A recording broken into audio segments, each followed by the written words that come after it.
वालिद हमेशा ये जो बातें आज हो रही है ना, मेरे वालिद हमेशा ये हमें बताया करते थे, हमें समझ नहीं आती थी कि कहते थे डेमोक्रेटिक सिस्टम को चलने दिया करें, कभी रोका ना करो, चाहे गलत आ जाए, इवेंचुअली एक चीज चलती रहेगी तो वो ठीक हो जाएगी। तो वो कहते थे हर 10 साल बाद फौज आके में पता कर लेती है, उससे सिस्टम रोक देती है। तो ये अब मैं सोचती हूँ उनको फौत हुए 20 साल हो गए हैं, और आज मैं सोचती हूँ कि अगर आज वो देखते कि उनके बेटे ने जो उनका दिल था कि एक सिस्टम सही हो, तो वो बहुत खुश होते हैं। तो मैं जब 2 दिसंबर को गई, मुझे तकरीबन 4 हफ्ते बाद मैं मिली उन्हें, तो मैंने उनसे पूछा सबसे पहले कि आपको पता है बाहर क्या हो रहा है? तो कहते मुझे नहीं पता। तो स्टार्ट ही मुझे उन्होंने कहा कि ये मुझे मेंटल टॉर्चर कर रहे हैं और इनका मकसद है मुझे तोड़ना। बार बार कहा कि ये आसिम मुनीर पर्सनली ये इंस्ट्रक्शंस पे, डायरेक्ट इंस्ट्रक्शंस पे ये कर्नल कर रहा है, और ये मुझे टोटल आइसोलेशन में रखा हुआ है, मुझे कुछ नहीं पता बाहर क्या हो रहा है। 4 हफ्ते से कहते हैं ये मुझे सब कुछ मेरा बंद किया हुआ है, और कहते हैं ये मुझे मकसद इनका है कि मुझे ये तोड़े, और वही मतलब कॉम्प्रोमाइज करने, कहते हैं जो मर्जी कर ले। ओ कि ये आसिम मुनीर है जो वो जिम्मेदार है, जो भी कुछ मेरे साथ हो रहा है, वो पर्सनली रिस्पॉन्सिबल है। क्योंकि ये एंगर ज्यादा था, मतलब परेशानी नहीं थी, गुस्सा था। मतलब गुस्सा ये था कि मतलब मुझे जैसे हमारा भाई, हमें पता है कि जैसे मजीद मजबूत हो, जैसे देखो होता है ना क्या, मजीद मजबूत हो गया, कर लो जो करना वाले एटीट्यूड का। और तब मैंने अभी जो असल परेशानी है, फिर तो खैर असल एक बात है कि जब मैं इनको मिली तो मुझे बहुत लोगों ने पूछा कि आपको कुछ, उन्होंने कंप्लेन किया है अपनी आंख की तकलीफ का। तो एक तो बात है कि उस वक्त उन्होंने कोई मतलब मुझे नजर भी नहीं आया कि कुछ ऐसा मसला है, और ना ही उन्होंने शिकायत लगाई।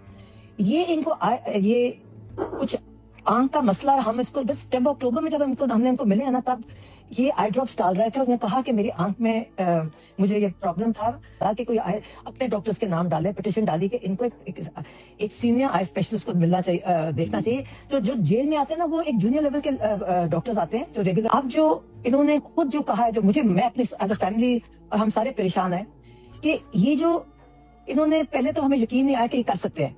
पहले मैं समझी कि ये झूठ बोल रहे हैं, हमें परेशान करने के लिए कर रहे हैं, डिस्ट्रैक्ट करने के लिए कर रहे हैं कि ये हॉस्पिटल लेके गए हैं। मगर जब ये हॉस्पिटल से कंफर्मेशन आई और इन्होंने खुद कंफर्म किया, तो इसका मतलब है कि ये कभी भी इमरान खान को हॉस्पिटल से ना निकालते। जो उनकी आवाज, उनके पैगाम को बाहर बर्दाश्त नहीं कर सकते, वो कभी ना निकालते। तो ऑब्वियसली कोई चीज सीरियस है। जो इन्होंने डायग्नोसिस जिसका अनाउंस किया, वो एक पिम्स में ये कह रहे हैं, अब हमें नहीं पता ये सच कह रहे हैं झूठ कह रहे हैं, मगर ये जो अगर ये सच है जो ये कह रहे हैं, तो पिम्स में वो फैसिलिटी नहीं है इनको ट्रीट करने की, पहली बात। दूसरी बात यह है कि आप इंजेक्शन लगा के, अगर आपने इंजेक्शन लगाया, पहली बात तो कि क्यों लगाया, जब आपके पास एक्सपर्टीज नहीं है तो लगाया क्यों? अगर लगाया, उसके बाद आप इनको जेल में वापस नहीं भेज सकते।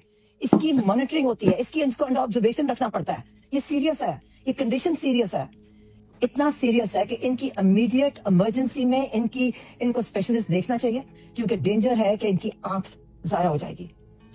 हमारे लिए ये बहुत बहुत परेशानी की बात है। हमने पिटिशन डाली, सलमान अकरम ने उनके लिए डाली, जेल ने अपने रिपोर्ट्स कहते हैं, अच्छा रिपोर्ट्स नहीं दे रहे ना, कहते हमने रिपोर्ट्स फैमिली को दे दी हैं, हमारे तक कोई रिपोर्ट नहीं पहुंची।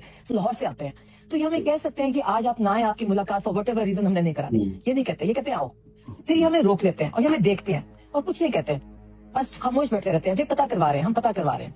और फिर जब 5 बज जाते हैं, फिर हमें कहते हैं कि टाइम खत्म हो गया। मकसद बड़ा होता है ना, उसके लिए कुर्बानियां भी बड़ी होती हैं। और ये तो खैर एक दफा इमरान खान ने हमें मुलाकात में, बातों में हमें एग्जाम्पल भी दिया और कहा भी, बल्कि जाके बाहर बताओ। कहते हैं कि आप जितने आपके ऊपर वेट, आप मसल जब आप अपने बिल्ड कर रहे होते हो, तो जितना वजन डालते हो उतना मजबूत होता है, उतनी ग्रोथ होती है। तो जितना इंसान पे अल्लाह का सूल है कि जितना मकसद बड़ा होता है ना, उसके लिए फिर इफेक्ट भी बड़ा होता है। दुनिया में भी हमें हंसना नहीं चाहिए मुझे। इस दफा जब हम गिरे ना, जब हमें अटैक किया, तो हुआ क्या, जब मतलब छोटी सी जगह हम सबके ऊपर उन्होंने ऐसा किया, हमें जैसे स्टैम्पीड किया, मतलब आज तो पीछे की जाएंगे ना, तो सारे गिर गए हम। तो जब मैं गिर के उठी, जब मैंने मुड़ के देखा तो आगे नौरीन वो एज ऑफ द सीढ़ियों के एज पे रोल होने वाली थी। मैंने कहा फिर अच्छा उठी, अपने बाजू चेक दोबारा किए, शॉक में उठती है और फिर हंसना शुरू कर देती है। तो कहती हैट्रिक हो गया मेरा। तो